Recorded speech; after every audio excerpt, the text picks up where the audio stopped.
Hello guys, welcome back to the another video. So ఈరోజు నేను కొత్త వీడియోతో వచ్చేసాను అనమాట. సో మా కార్ వాష్ అనేది చేయించేసాను ఆల్మోస్ట్ ఒక 1-2 ఇయర్స్ తర్వాత.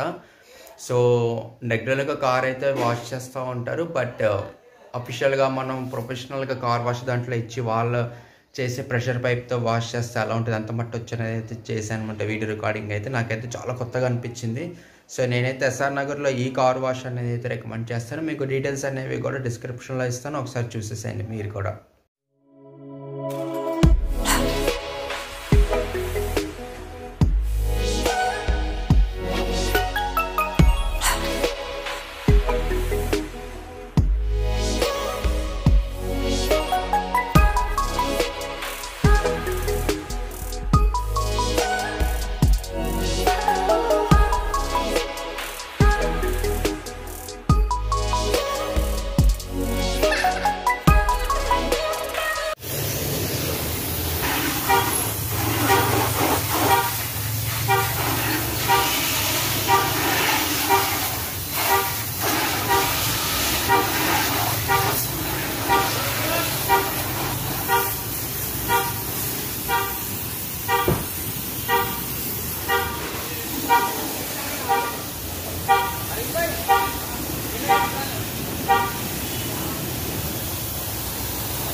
గాయస్ చూస్తున్నారు కదా, సో ఇప్పుడు వచ్చేసి వాటర్ వాష్కి ఇచ్చాను కదా కార్ నిన్న. సో ఇంతకుముందు చూశారు కదా ఇంజన్లో వాటర్ వాష్ చేయడం. నా దగ్గర వీళ్ళ దగ్గర నచ్చేది ఏంటంటే, నాకు ప్రతి inch to inch water wash అయితే చేస్తారనమాట.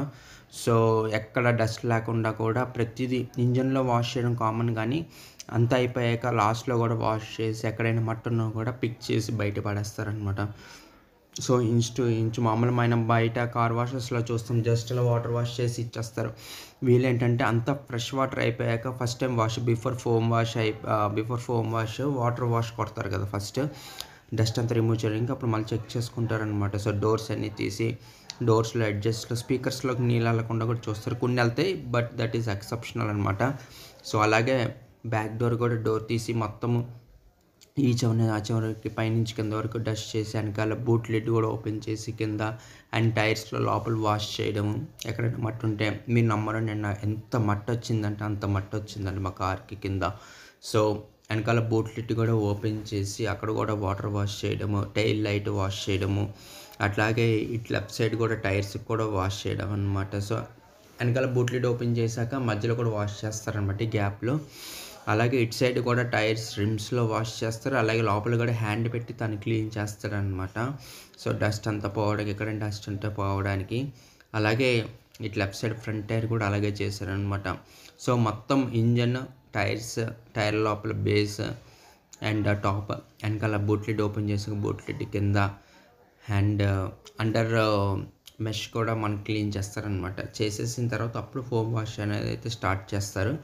అండ్ డోర్స్ తీసి వాష్ చేసేటప్పుడు మాత్రం వాటర్ వెళ్ళకుండా కేర్ అయితే తీసుకుంటారనమాట. అది మాత్రం ఫర్ షూర్. బట్ అయిపోయిన తర్వాత మీకు ఎలా ఉందో చూపిస్తాను. సో ఇందాక ఇక్కడతో ఫోమ్ వాష్ అయిపోయింది కదా, సో ఎవ్రీ కార్నర్ ఇప్పుడైతే క్లీన్ చేస్తారు, వైపర్స్ తీసి క్లీన్ చేయడము. బట్ వీళ్ళ దగ్గర కాదు, చాలా కార్ వాషెస్లో అబ్జర్వ్ చేసింది ఏంటంటే, ఫస్ట్ పైనుంచి రారు, మిర్రర్ నుంచి క్లీన్ చేస్తారనమాట. ఫస్ట్ ఫ్రంట్ మిర్రర్, తర్వాత మిర్రర్స్ కింద, తర్వాత పైకి వెళ్తారు లాస్ట్లో. ఎప్పుడు కూడా పైనుంచి కిందకి రావాలి. బట్ ఎనివే మనకి డస్ట్ పోవడం అయితే రావాలి, కానీ కొన్ని గీతలు అయితే పడతాయండి. ఎందుకంటే మనకు ఒకటే క్లాత్ అన్నిటికీ యూస్ చేస్తారు కాబట్టి ఒక్కొక్క కార్ తర్వాత ఒకటి వాష్ చేస్తారు. అలా అయితే గీతలు అయితే పోవు కదా, అలా అని చెప్పి. సో ఏంటంటే ఫోమ్ వేసిన తర్వాత మనకి ప్రతి కార్నర్ క్లీన్ చేసేటప్పుడు మనకి మినిమం ½ అన్ అవర్ పడుతుంది అనమాట. సో ఫ్రంట్ గ్లాస్, పైన top, left front glass, left rear glass, అలాగే right side front glass, right side rear glass, back glasses, తర్వాత టైర్స్ వచ్చేసి బ్రష్తో వాష్ చేయడం. ఫ్రంట్కి వచ్చేటప్పటికి బాయినెట్, దాని కింద front grille, fog lights, chrome, number plate కింద డిజైనబుల్ ఫ్రంట్ గ్రిల్ అనమాట. ఫ్రంట్ బంపర్ అవి కూడా అన్నీ క్లీన్ చేయాలి కాబట్టి కొద్దిగా టైం టేకింగ్ ప్రాసెస్ అనమాట అదంతా.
మనలో చాలామందికి తెలుసు. సో, ఒకసారి ఫోమ్ అప్లై చేశాక అది కార్‌ని వాష్ చేశాక ఫ్రెష్ వాటర్‌తో క్లీన్ చేయాలనేది.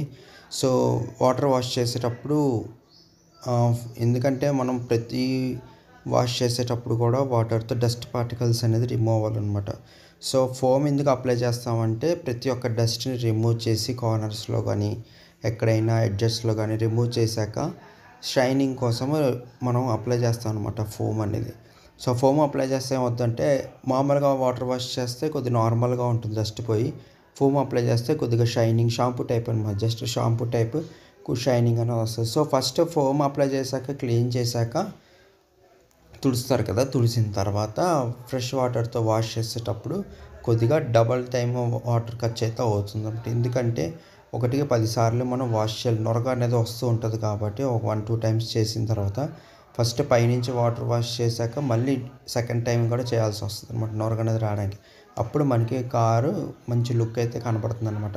సో, ఇంజన్లోకి వాటర్ వెళ్ళిపోయినా పర్లేదు. సో, ఫ్రంట్ గ్రిల్ నుంచి వెళ్తుంది, ఇంజన్ ఓపెన్ చేస్తే అలా కంటిన్యూస్గా కొట్టట్లే కదా. జస్ట్ నార్మల్గా ఇట్లాగా వాటర్ వాష్ చేసేస్తే మనం క్లోజ్ చేసేస్తాం. బాయినెట్ తడిసిందా లేదా అని చూసి లోపలికి డస్ట్ ఉంటే గట్టిగా కొట్టి మళ్ళీ తీసేస్తాం అనమాట. సో, దాని వరకు అయితే ఏం ప్రాబ్లం ఉండదు. సో, ఇప్పుడు ఫోమ్ అయిపోయింది కాబట్టి ఇప్పుడు పైప్ పెట్టి ప్రతి కార్నర్లో క్లీన్ చేయాలన్నమాట. పైన టాప్ రూఫ్ నుంచి మిర్రర్ వైపర్స్ లిఫ్ట్ చేసి హెడ్ లైట్స్, ఫోగ్స్, అలాగే లెఫ్ట్ సైడ్ వీల్స్ దగ్గర రిమ్స్లో కానీ లోపల మ్యాట్లో కానీ డోర్ హ్యాండిల్స్ కానీ బటన్స్లో కానీ మిర్రర్ ఎడ్జెస్లో కానీ ఓఆర్బిఎమ్స్ కాబట్టి ఓపెన్ కప్ మాన్యువల్గా ఎలక్ట్రిక్ కాబట్టి క్లోజ్ అయిపోయి ఉంటుంది. సో, అట్లాగా మనం మాన్యువల్గా చేసుకుంటూ ఉండాలన్నమాట.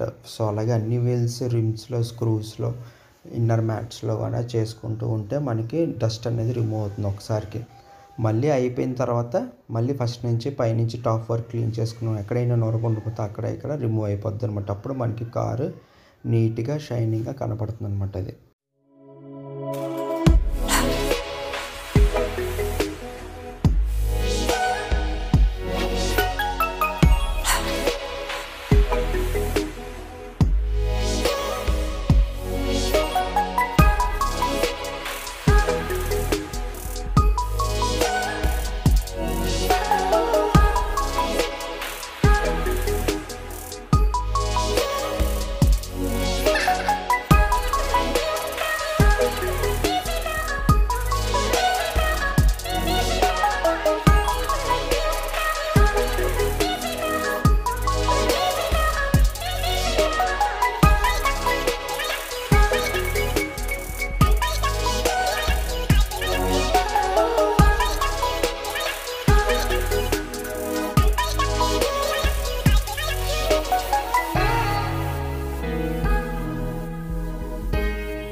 సో గైస్ చూసారు కదా, వీడియో నచ్చిందని అనుకుంటున్నాను. నచ్చినట్లయితే లైక్ చేయండి, షేర్ చేయండి అండ్ సబ్స్క్రైబ్ చేయండి వీడియోని. Thank you.